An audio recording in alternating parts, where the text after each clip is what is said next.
life piles one thing on top of another. It's just the way it goes. When I look back for the last, I don't know, 3, 4 months, I see how there was some work stress. Then I had to go care for my dad before he died. Then there was death and dealing with that. Then travel and catching up on work again when I got home. And all this while my business is going through some growth and changes that require a lot of creativity and deep thinking. So what can happen, and what happened to me, is that a little bit of burnout starts to come in. If you're a highly sensitive person, it's easy to reach the point of burnout. And as I mentioned in the last episode, number 270, burnout starts by showing subtle signs. It's not always like the full-on thing. It gives you clues before it actually arrives. You might notice, for example, that you're just constantly tired, even after you rest.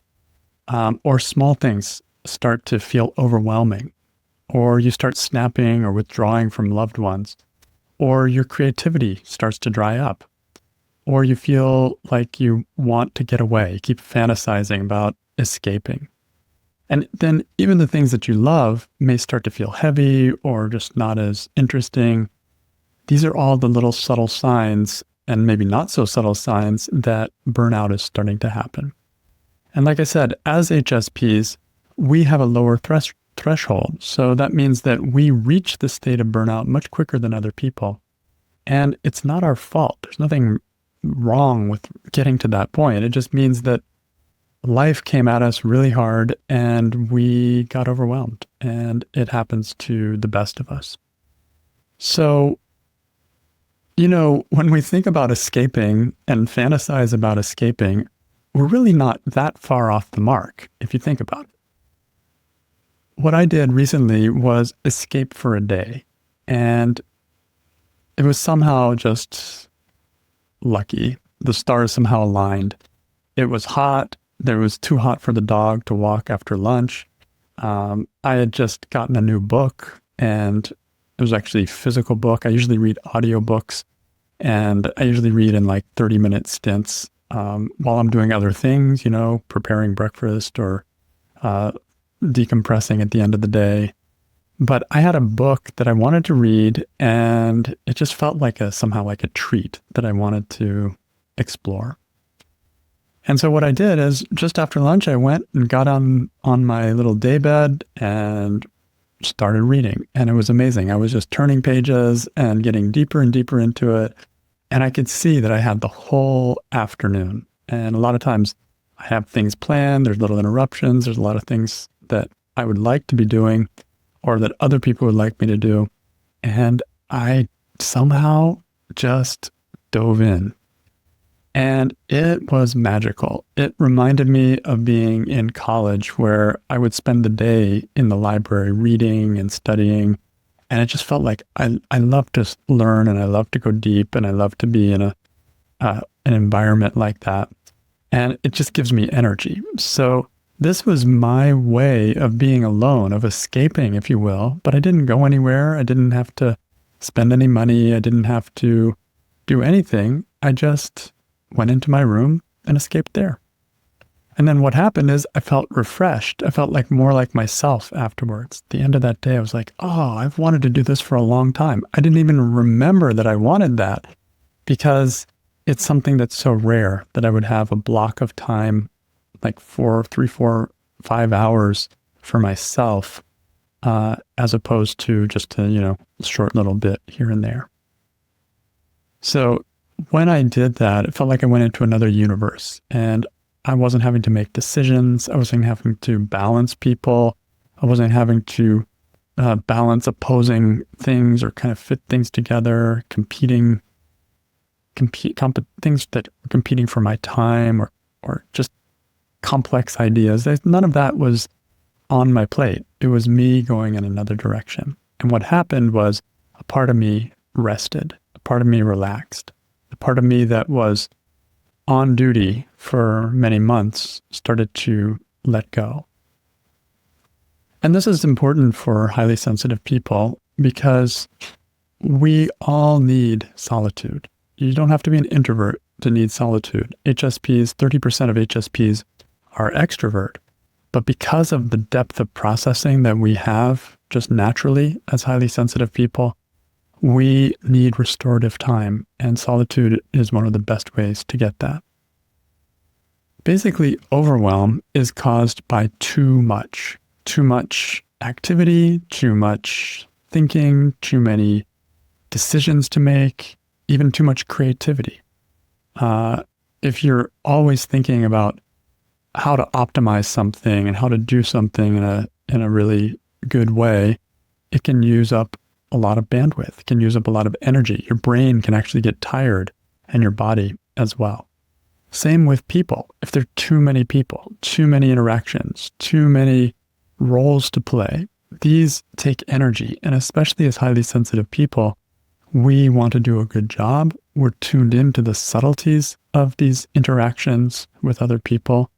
And so for us to be playing these roles and interacting with people, we often use more energy than other people. And that's just our nature.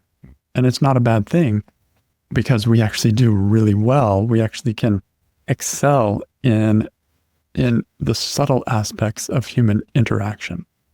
But all of this can add up to overwhelm because it's too much, too many things, too many moving parts. And so the opposite of complexity and the opposite of too much is simplicity, or just doing one thing, or just being with one person. And that one person ultimately is you. If you are just with you, there is a simplicity built into that.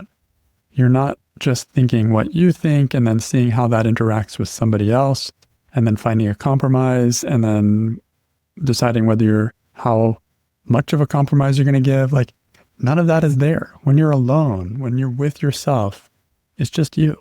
And there may be fatigue there. There may be need for balance there, but you're able to listen more to what that is. You may have interests there, and those start to surface when there's no one around that you have to bounce it off of. There's no one that you have to get approval from. And sure, it's great if you can be with other people and not be seeking approval. I mean, that's like the ultimate. But if that's not where you're at, then having time alone will give you a chance to be back in the space where you don't have to seek approval for a while. And that is so restful. That is so nourishing. And it is the antidote to overwhelm and burnout. So